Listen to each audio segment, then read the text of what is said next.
Assalamualaikum warahmatullahi wabarakatuh. Ketemu lagi teman-teman dengan Bang Napi Channel apa adanya, tidak ada apa-apanya.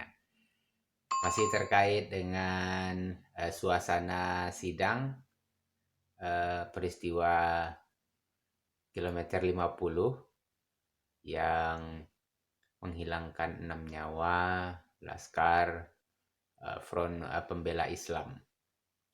Eh, Sudah 2 kali digelar sidangnya ini. Yang menarik dan menjadi perhatian kita bersama, tentunya masyarakat luas, adalah ketika kedua orang tersangka yang tinggal ini, yaitu Bribtu Rifki Ramadan dan Brigadir M. Yusmin Orohela ini dihadirkan ke persidangan pada sidang pertama tanggal 18 Oktober kemarin itu. Menarik, mereka hadir dengan penampilan yang uh, cukup kece begitu ya, gagah, rambutnya sudah agak panjang begitu. Kemudian menariknya tidak diborgol. Nah, ini tentu menjadi uh, komparasi bagi masyarakat ya, ketika ada masyarakat biasa yang melakukan tindakan kriminal, bahkan hanya maling-maling kecil saja begitu, tapi dihadirkan ke persidangan dengan cara diborgol begitu. Dan dikenakan pakaian tahanan begitu. Nah, ini tidak. Jadi hadirnya ya berlenggang-lenggok saja, mereka santai begitu kan. Jadi kalau cerita-cerita soal sidang itu, saya waktu di sidang dengan tuntutan Undang-Undang ITE itu, dengan dakwaan Undang-Undang ITE, setiap kali sidang itu kita dibawa dari lapas. Jadi saya dari eh, rumah, kemudian dibawa ke Polres, kemudian lanjut ke Polda. Dari Polda kemudian setelah BAP selesai dilimpahkan ke kejaksaan, itu langsung dijebloskan ke lapas begitu kan, sudah diperlakukan sebagai napi padahal status kita baru tersangka. Nah, itu tadi kita catat ya, status kita baru tersangka, belum terpidana, belum terhukum begitu, belum ada vonis dari pengadilan. Nah, ketika kita menjalani jadwal sidang demi sidang, saya waktu itu ada 14 kali, 17 kali sidang kalau tidak salah. Secara maraton itu di akhir-akhirnya, karena waktunya sudah mepet kan. Setiap kali sidang itu bahkan tidak pernah lepas ini borgol dari tangan. Jadi keluar dari lapas itu kita dipanggil jadwal sidang, lalu dikenakan rompi tahanan kejaksaan begitu kan.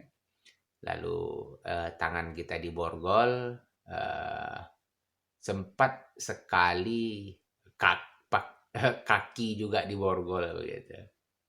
Dengan borgol yang rantainya panjang itu. Kalau tangan dengan borgol yang rantainya pendek saja kan memang agak susah kita bergerak. Jadi memang diperlakukan seperti uh, ya layaknya teroris begitu kan. Dikawal dengan senjata laras panjang itu kan, AK-47 atau SS1. Itu kita alami setiap menjalani proses persidangan. Bahkan pernah saya dijemput sidang maraton itu, eh, Senin sidang, Selasanya sidang, hari Rabunya sidang begitu kan. Hari Kamisnya sidang, karena ini waktu sudah mepet sesuai dengan ketentuan undang-undang kan tidak boleh lewat lebih dari 6 bulan. Saya waktu itu lebih, eh, proses persidangan saya dari 6 bulan. Jadi dibawa dengan borgol, dikawal dengan senjata laras panjang, bahkan eh, baru dilepas nanti setelah sampai di tahanan pengadilan. Masuk ruang tahanan pengadilan, baru borgol kita dilepas, ya dikerangkeng lagi kita, dikurung lagi kita. Ini pembunuh, ya kan? Yang saya lakukan waktu itu ya tidak merugikan orang lain, tidak merugikan negara satu rupiah pun. Eh, Secara fisik tidak ada merugikan orang lain. Secara moral mungkin ada saja yang merasa dirugikan. Kan ini persoalannya senang tidak senang itu kan eh, tidak bisa kita apa ya, kita nyatakan begitu kan. Seperti apa ketidaksenangannya, kemudian kesenangannya seperti apa. Jadi untuk mewujudkannya tentu membuktikannya tentu harus di apa diuji lagi begitu. Nah, ini para pelaku pembantai 6 laskar ini sudahlah menyiksa begitu kan, sudahlah menganiaya, eh, ya pada akhirnya melakukan pembunuhan begitu kan, dibawa dengan cara yang terhormat begitu kan ya, jadi cara yang terhormat, tanpa borgol begitu kan, dikawal ketat begitu kan, kemudian diberikan pengacara eh, yang kuat begitu kan, di backup habis-habisan oleh institusinya, sepertinya begitu. Nah, masyarakat akan melihatnya ini sebagai sesuatu yang tidak adil begitu kan.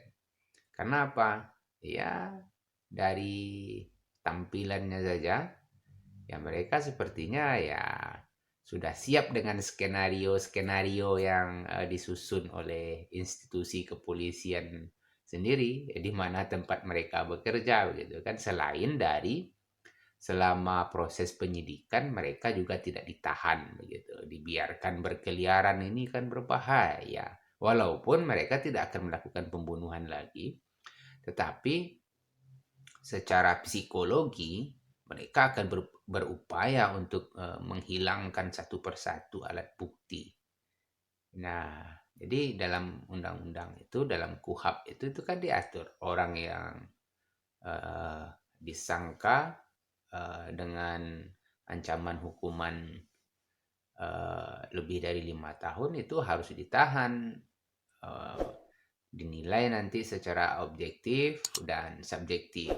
Walaupun dia eh, dianggap tidak akan melarikan diri, tapi karena kasusnya ini pembunuhan, itu tidak bisa tidak ditahan. Belum ada ceritanya orang yang kasusnya pembunuhan tidak ditahan begitu kan. Ini berbahaya sekali. Belum ada sejarahnya. Baru ini sejarahnya orang yang melakukan pembunuhan tidak ditahan, masih dibiarkan bekerja, tidak dipecat juga kan dari kepolisian, masih jadi polisi aktif. Nah, inilah kasus satu-satunya yang paling aneh di dunia. Kalau seandainya ya masih hiduplah pakar-pakar hukum di zaman Yunani itu kan, ketawa mereka melihat bagaimana proses hukum yang ada di negara kita ini. Jadi teman-teman, ya memang sial kita jadi warga plus 62 ini kalau melihat proses hukumnya seperti ini gitu.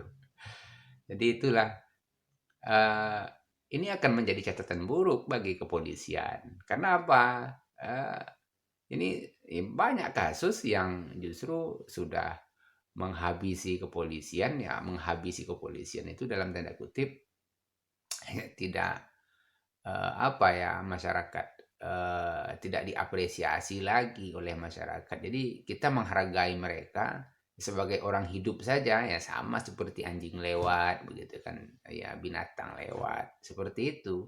Pada akhirnya nanti, nah ini kan berbahaya kalau seandainya eh, apa tontonan-tontonan seperti itu diperlihatkan kepada masyarakat. Ya tinggal ini kan komentar kita saja, opini kita saja, perspektif kita sebagai masyarakat awam, masyarakat biasa.